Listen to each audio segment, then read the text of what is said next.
बच्चों, new year पे हमारे स्कूल में एक जना आने वाला है। अरे वाह, कोई आने वाला है। ज्यादा खुश मत हो, क्योंकि कोई पुराना हमारे स्कूल से जाने भी वाला है। कोई पुराना? मतलब माली भैया।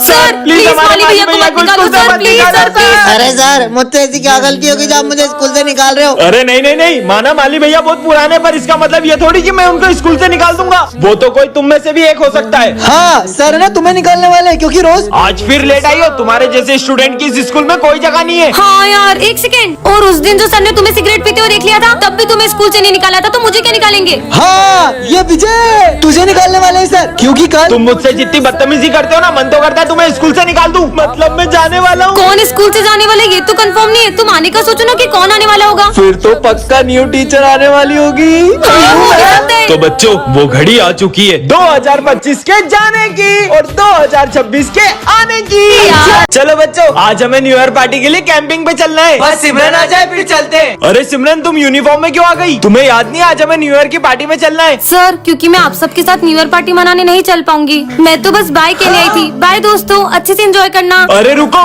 पर सिमरन तुम तो हमारे साथ न्यू ईयर मनाने वाली थी ना? वो मेरा न्यू ईयर का प्लान चेंज हो गया है। सिमरन सच बताओ, तुम्हारे पास कैंपिंग पे जाने के लिए पैसे नहीं है ना? नहीं सर, मुझे पापा ने कैंपिंग के पूरे पैसे दे दिए थे। फिर क्यों नहीं चल रही हो तुम? क्योंकि सर, इस बार मैंने न्यू ईयर पे कुछ ऐसा सोचा है जो आप में से किसी ने भी नहीं सोचा होगा। समझ गया, तुम न्यू ईयर पे गरीब लोगों की हेल्प करके उनका न्यू ईयर स्पेशल बनाने की सोच रही हो। पर इस बार मैंने कुछ और सोचा है। अरे हाँ सर, समझ गया। ये हमें छोड़कर वो अपने अमीर दोस्तों के साथ पार्टी मनाने जा रही है। सर, ये लोग जैसा बोल रहे हैं, मेरा ऐसा प्लान तो बिल्कुल भी नहीं है। सर याद है पिछली बार भी आपने पिकनिक के पैसे जब सिमरन को दिए थे, तो उसने उस पैसे की शॉपिंग कर ली थी। सर, इससे पहले वो न्यू ईयर के पैसे भी कहीं वेस्ट कर दे, हमें उसे चलकर रोकना चाहिए। चलो चल के देखते हैं। हाँ चलो। ये यहाँ क्या कर रही है? ये एक और पौधा भी लग गया। ये तो कितने कूल तरीके से बॉम्ब फोड़ रहा है। मुझे भी ऐसे बॉम्ब जलाने हैं। सुनो, क्या तुम मुझे भी तुम्हारी तरह बॉम्ब फोड़ना सिखाओगे? अरे ये बहुत इजी है, ये देखो, बत्ती से जलाओ और बॉम्ब फेंको। ये तो बहुत इजी है। बत्ती से जलाओ बॉम्ब फेंको, बत्ती से जलाओ बॉम्ब फेंको। सिमरन आज तो बहुत सुंदर लग रही हो। Thank you. हाँ, बॉम्ब से जलाओ और बत्ती फेंको। हाँ। बेटा, उस रास्ते से जाओ, वरना तुम्हें स्कूल में बहुत डांट पड़ेगी। वो रास्ता तो बहुत लंबा है, वहाँ से जाऊंगा तो पक्का डांट पड़ेगी। अरे ये तो पूरा रोड खुदा पड़ा है, अब तो मैं स्कूल के लिए लेट हो जाऊंगा।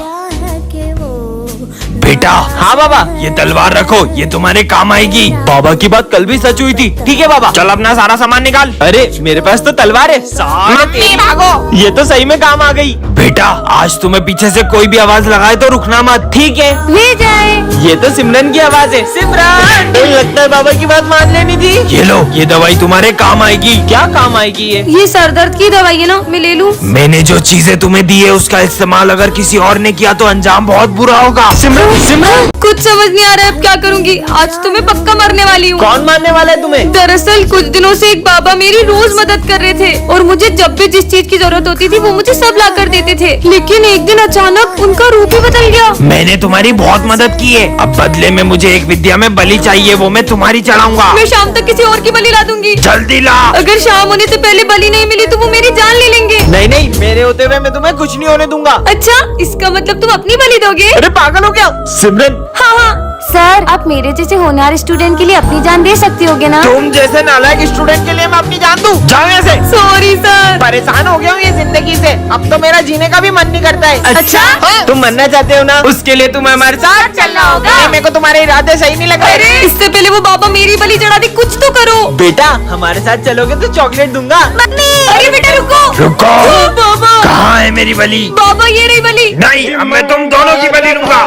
बच्चों, पिछले कुछ दिनों से हमारे स्कूल में बहुत सारे हादसे हो रहे हैं। कभी अचानक से तुम सब पर फैन गिर जाता है। उस दिन भी वाटर कूलर के अंदर मरी हुई छिपकली मिली थी। धीरे धीरे सारे बच्चे हमारा स्कूल छोड़कर जा रहे हैं, इसीलिए हमने एक डिटेक्टिव को बुलाया है ताकि ये पता लगा सके कि ये सब कौन कर रहा है। मैं पता लगाना शुरू करता हूँ। आँखों से भले पता न चले कौन है, लेकिन ये मशीन पता लगा ही लेगी। अरे ये मशीन अचानक खराब कैसे हुई? बच्चों, कोई तो है यहाँ जो हमारे आसपास रहकर ही हमारी सारी बातें सुन रहा है। आखिर कौन हो सकता है वो? और हाँ, ना ही वो कोई इंसान है, ना भूत, ना कोई आत्मा। क्या?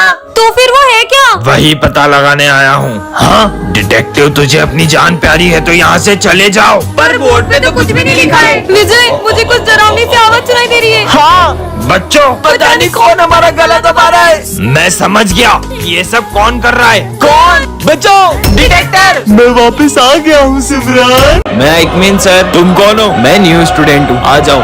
हाँ, मुझे मत मारो, मुझे मत मारो। अरे बस बैग गिरा था। बेटा ये प्रिंसिपल की बेटी है। दरअसल कुछ लोग इसे किडनैप करने की कोशिश कर रहे हैं, इसलिए ये बहुत डरी डरी रहती है। हाँ, ये मत खाना।